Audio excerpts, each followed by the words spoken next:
Hey everybody, I'm Kyle Ryssdal. Welcome back to Make Me Smart, where we make today make sense. Friday, today, the 11th of October. You got to do it like Rebecca Black and sing it. I Oh, have no idea what I'm talking about. Holy Never mind. No, I do.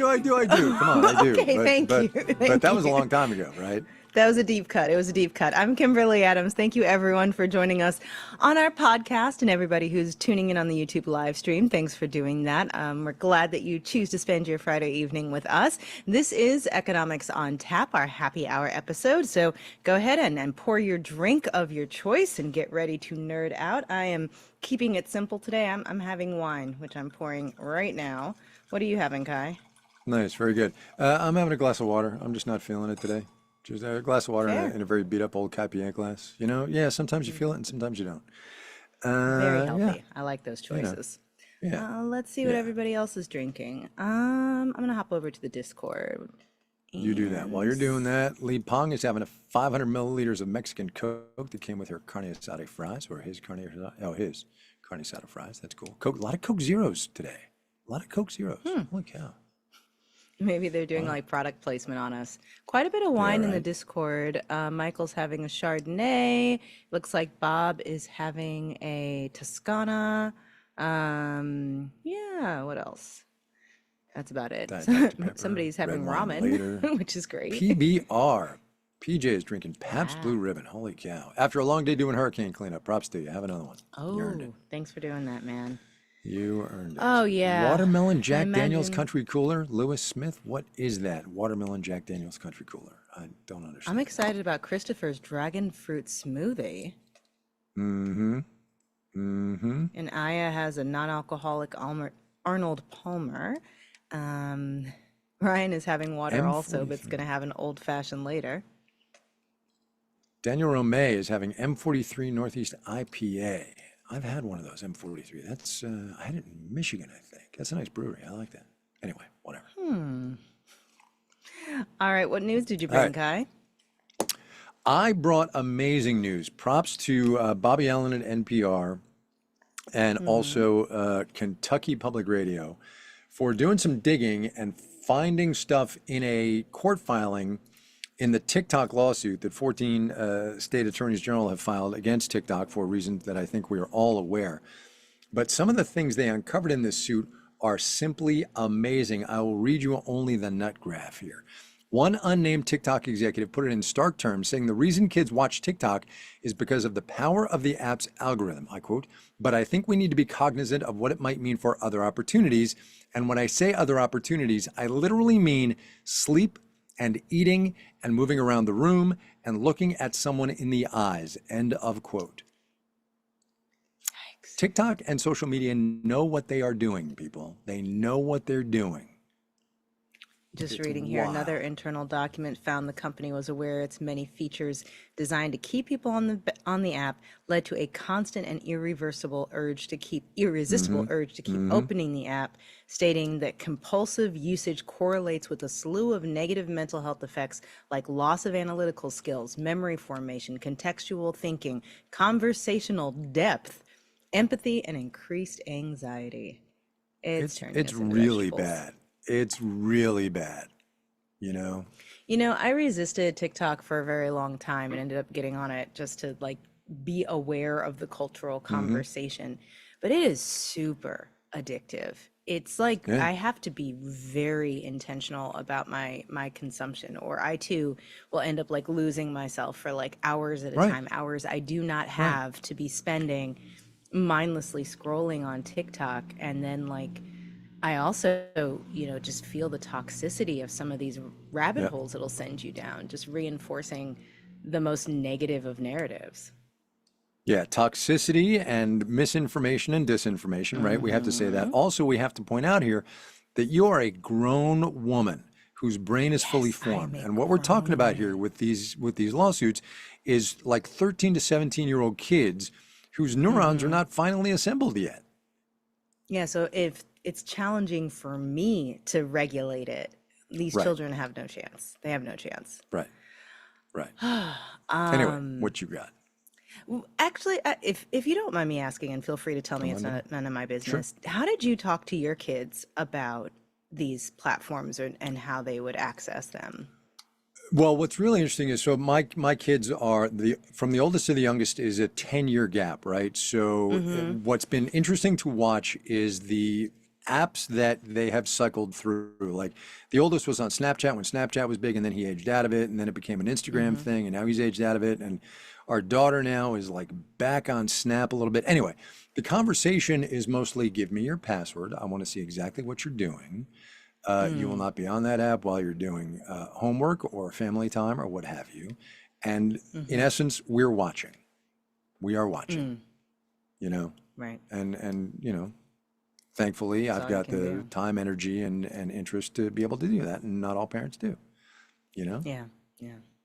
I do not envy parents trying to navigate that. It just seems so daunting. So, wow.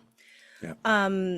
You know, we have some folks here in the chat who are helping clean up the hurricane. And, you know, I've been obsessed with sort of the insurance market, you know, around these things. And I hear from so many of my friends who are homeowners across the country about just how unaffordable home insurance is becoming. Whether you're in a area that is hit by natural disasters or not, home insurance rates are going up.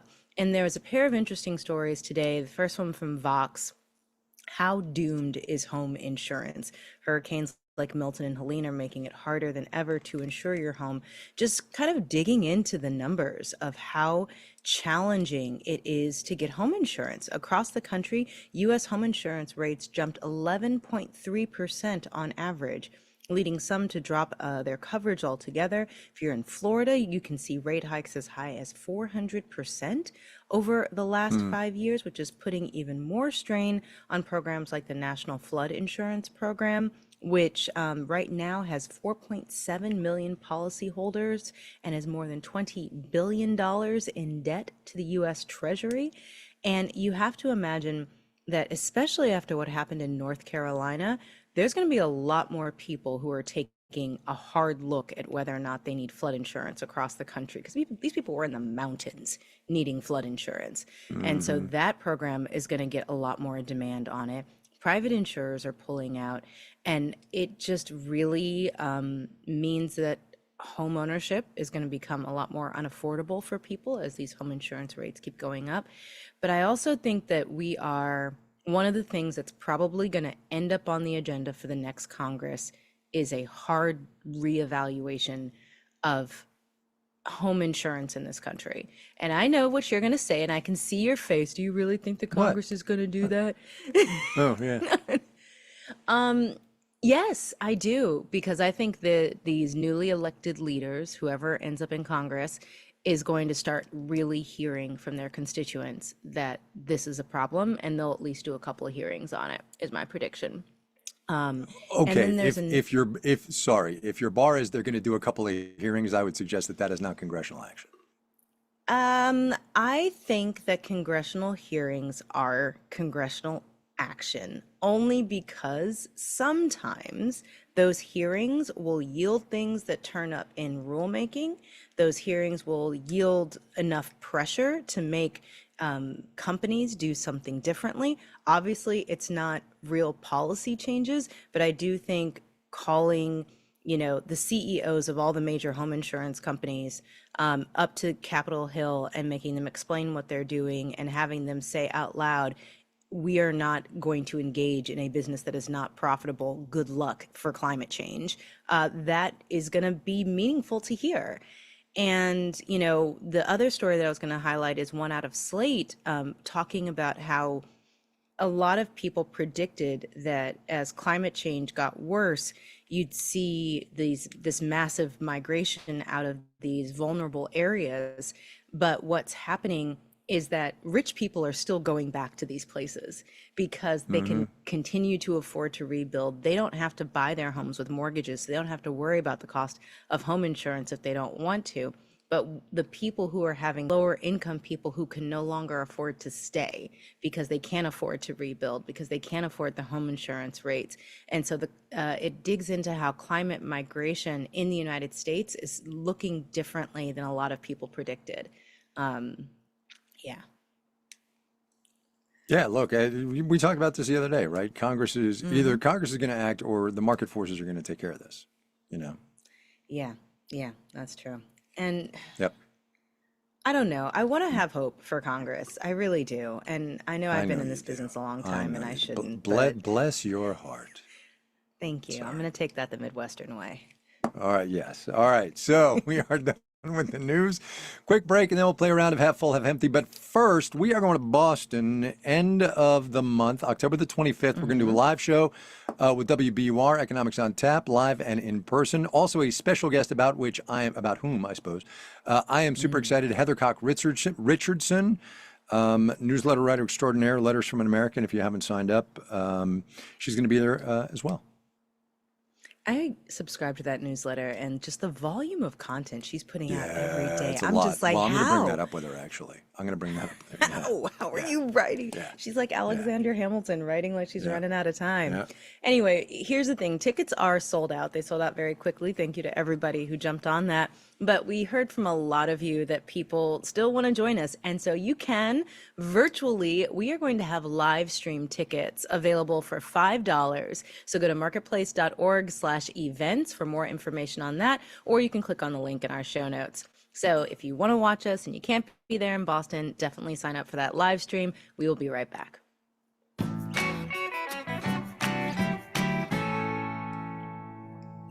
Okay, we are back. It is now time to play our ever so fun game of half full, half empty. We have a special guest host. You know him, you love him, Marketplace tech producer Daniel Shin. Take it away, Daniel. Oh, really? Is it Daniel today? Surprise. Ah, they That's lied on to her me in the today. script. Like, That's okay. We love you too, Drew. Anywho, we love you. you. Yeah. We do. I was gone You're last wonderful, week. Drew. All right. I'm glad I'm still welcome. Yes, Are you were happy to have helpful? Let's not get carried away. We didn't say that. Are you half full or half empty on the CIA's venture capital firm? Oh yeah, so this was an interview I did last week, this week, I forget. Frankly, they all run together. About an investment arm that the CIA has. It's technically a separate company. It's a 501c3, but and they're investing in all kinds of stuff. Lots of AI.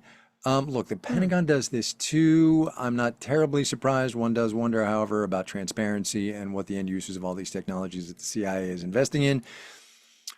So a lukewarm half full.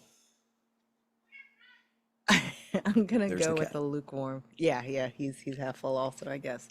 I'm gonna go with the lukewarm half full also, only because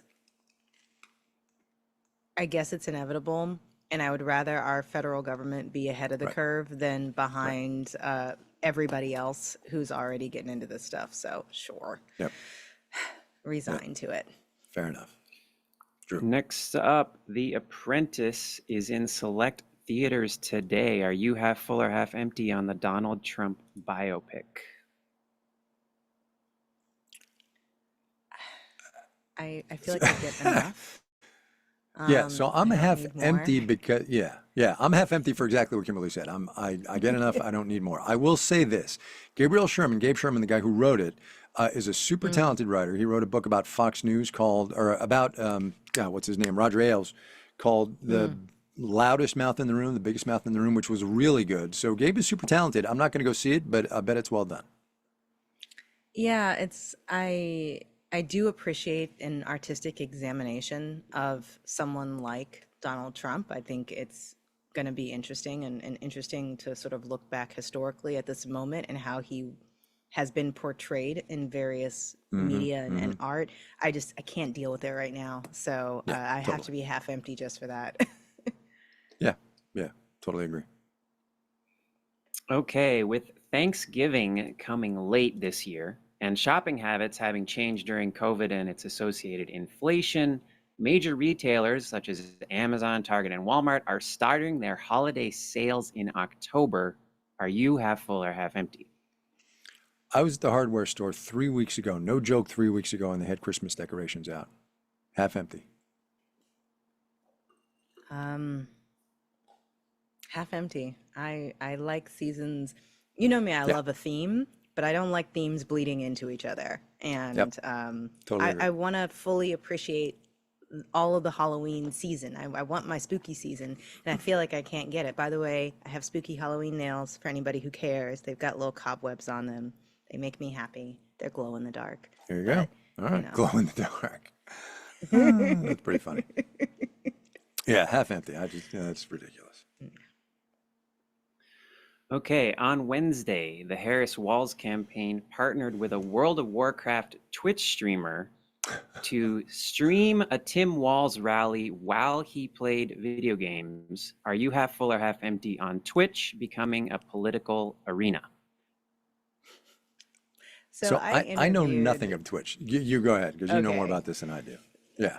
So I'm not much of a gamer. I went through a phase in college where I was gaming a lot, and I think I just have an addictive personality, so I tend to latch on to things. So I had to like cut it loose. But I interviewed a guy a couple years ago who is a Democratic digital strategist, and this was when, what was that farming game that everybody was playing? Farmville, right? No, Was it it wasn't Farmville? Farmville. Oh. It was something else. It was Possibly Stardew Valley? no. It was gosh.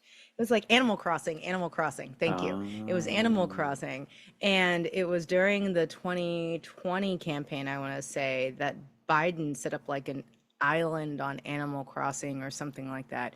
Anyway, and I was like, really? Are we going into video games? He was like, look, there is so much money in politics. We will find you wherever you are. There is not going to be any escape. If we think our audience is on video games, we will be on video games. If we think they are on Twitch, we will be on Twitch. He didn't say Twitch specifically, but basically the idea is that they will go where the audience is. And the Harris Walls campaign knows that they have a problem with younger men, particularly younger men of color. And those folks, not particularly younger men of color, younger men in general, they like to game and they're on Twitch. And so that makes perfect sense to me that that's where they would go. And Bob in the Discord is saying there's more money in video games than in movies and books combined. That is true. And I've seen those That is true. numbers. And so, and look, they've raised $1 billion since Harris entered this campaign, and they got to spend it somewhere. And another story I did a couple years back was about the rush to spend down the right amount of money before election day, because you want to spend enough of your money that you win, but you don't want to spend more than you have to because you want to save it for either the next campaign or for post-election costs. But if you hold money in reserve and then you lose, you feel like it's a waste. So they're going to spend it wherever they can. Yep. Totally agree. And look, you got to go where the people are. That's it. Yeah. Is it time for the poll? Yes. Time for the poll. All right, everybody, let's do it. The poll. Got a possibly contentious poll question this week. Are you half full or half empty on wearing sleepwear to school or to work? Did you see the story? No, I didn't see the story. I live it. My kids go to, well, there's only one in the house now, but I'm like, you're wearing your PJs to school? And she's like, yeah, Dad, what? I think this was a Wall Street Journal article or somewhere about how pajama pants are like the thing, and exactly everybody's wearing pajama pants outside, and yes, and people are like spending large dollars to have fancy pajama pants that they can wear to school. Look, I'm just glad that this generation has moved past the low-rise jeans, which millennial women fought for years to get away from. So, you know what, kids, be comfy. Be comfy. And I will draw the line at, like, if they're nice and they're not wrinkled and they're just sort of flowy slacks effectively, sure. I will draw the line at, like, there was a thing online about someone complaining that they got sent away from a job interview for wearing shorts to a job interview, and I can't quite deal with that, but I am all about the soft clothes, and as long as it's not wrinkled and it's clean, can't really be mad at it. Yeah, you can't wear shorts to a job interview unless it's like for a landscaping company, number one. Number two, yeah, I'm past the whole pajama pants on teenagers going to school. Have at it. Whatever works. Yeah. And especially Totally. for teenagers going to school, like their bodies are all, out of whack. They're tired. They're having to get up earlier than science says they should be getting up for, their educational purposes. Get them out of the door more quickly and let them be Yep. comfy. There you go. There you go. Somebody shoot All me the right, poll what's results. Let's close that puppy, shall we? Yes, Where let's is it? look. Last call for Who's coming? votes. Half There it empty, is. 80%. Really? Half full, Oh my Lord. 19%. Everybody's in get Wow. off my lawn mode today. All you people Okay. get off y'all's lawn. Wow. Huh. Hmm. Very interesting. Yeah, I choose comfy. I will choose comfy. Yeah. Yeah. Pick your battles, right? That's my parenting rule. Pick your battles. And you want to wear PJs to school? You go. Whatever. Whatever. All right. We need a little thing here, Jake. Hit the Yes. thing. Gotta hit the button. Dun, dun, There we dun, go. dun, Because I can't say anything without that button. We are done today. Back next week, Monday, of course. Until then, hit us up with your comments, questions, suggestions, email, voicemail. We will take it however you want to give it to us. Make me smart at marketplace.org or leave us a voicemail 508 UBSMART. That's the letter U, the letter B, smart.